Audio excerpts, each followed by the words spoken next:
بسم الله الرحمن الرحيم. والحمد لله رب العالمين، والصلاة والسلام على سيدنا محمد الأمين وعلى آله وأصحابه أجمعين، ثم أما بعد. حديثنا اليوم بإذن الله تعالى عن أولياء الله الصالحين. يقول الله تعالى في القرآن الكريم: بسم الله الرحمن الرحيم: ألا إن أولياء الله لا خوف عليهم ولا هم يحزنون الذين آمنوا وكانوا يتقون لهم البشرى في الحياة الدنيا وفي الآخرة لا تبديل لكلمات الله ذلك هو الفوز العظيم. صدق الله العظيم. الولي أحبتي في الله هو من التزم بالطاعة والعبادة واجتنب المعاصي والمحرمات وأعرض عن الانهماك في الملذات والشهوات، ثم بعد الفرائض تقرب إلى الله تعالى بالنوافل حتى يحبه الله تعالى. ومن أحبه الله تعالى أعطاه الولاية فتولاه بالحفظ والرعاية والكرامة وعصمه الله من الكفر. وقد وصفهم رسول الله صلى الله عليه وسلم حيث قال: إن الله يحب الأتقياء الأخفياء الذين إذا غابوا لم يفتقدوا وإذا حضروا لم يعرفوا، قلوبهم مصابيح الهدى يخرجون من كل غبراء مظلمة. وصفهم بأنهم أخفياء أي لا يعرفون بما هم عليه من علو الدرجة عند الله، وذلك لأنهم يخفون أعمالهم الصالحة الحميدة التي يعملوها قربة إلى الله تعالى. وصفهم بأنهم إذا حضروا لم يعرفوا، إما لقلة هيئتهم فمظهرهم من حيث اللباس غير معجب، وإما لفقرهم. فهذا أويس بن عامر القرني الذي شهد له رسول الله صلى الله عليه وسلم من طريق الوحي بأنه أفضل التابعين. كان شديد الفقر، وكان رضي الله عنه لم يشهد مجلس رسول الله صلى الله عليه وسلم، وكان باليمن. ما تمكن من شدة فقره من أن يأتي إلى المدينة ليلتقي برسول الله، فالنبي صلى الله عليه وسلم شهد له وقال: إن خير التابعين رجل يقال له أويس بن عامر من مراد ثم من قرن، إلى أن قال: فإذا لقيتموه فمروه فليستغفر لكم. وفي هذا تعاليم لأمته صلى الله عليه وسلم وحث أكيد للتواضع مع أولياء الله الصالحين. ثم قسم من أولياء الله أعطاهم الله حظ من الشهرة، اشتهروا بين الناس بالولاية فعرفهم القريب والبعيد وذاع صيد الكرامات التي وضعها الله فيهم. أحبتي في الله، وكذلك ما نص القرآن عليه في قصة صاحب سيدنا سليمان عليه السلام عن المجيء بعرش بلقيس، حيث ورد ذلك في قوله تعالى: بسم الله الرحمن الرحيم: قال الذي عنده علم من الكتاب أنا آتيك به قبل أن يرتد إليك طرفك. صدق الله العظيم.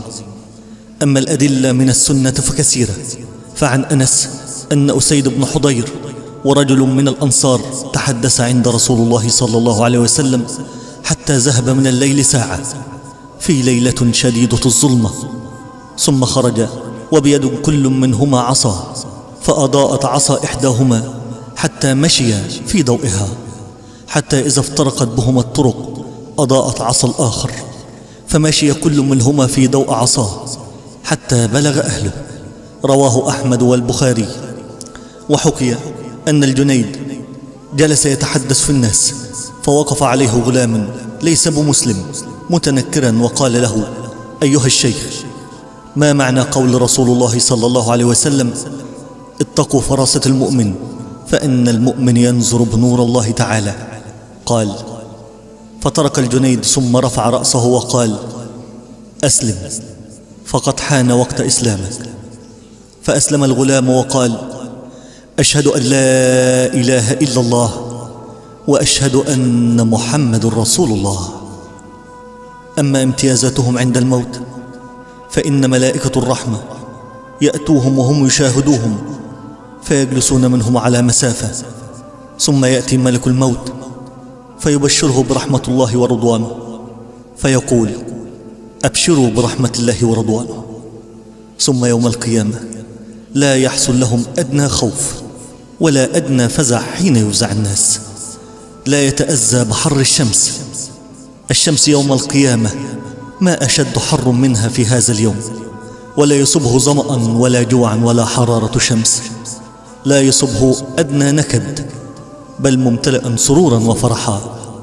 ثم وهو يخرج من القبر يخرج لابسا، لا يخرج مكشوف العورة كأغلب الناس، ولا يحشر ماشين على قدميه، بل يحشر راكبا. ماذا يركبون هؤلاء الأتقياء؟ يركبون نوقا لم يرى الخلائق مثلها، عليها رحائل من ذهب. ثم يدخلون الجنة، ثم بعد أن يدخلون الجنة يجدون ما أحصى الله لهم من النعيم الذي لم يطلع عليه ملك ولا رآه خلق من خلق الله. فالملائكة هم من يستبقون أهل الجنة يوم القيامة ويسلمون عليهم: سلام عليكم طبتم، ويستقبلونهم بالاحترام والتعظيم.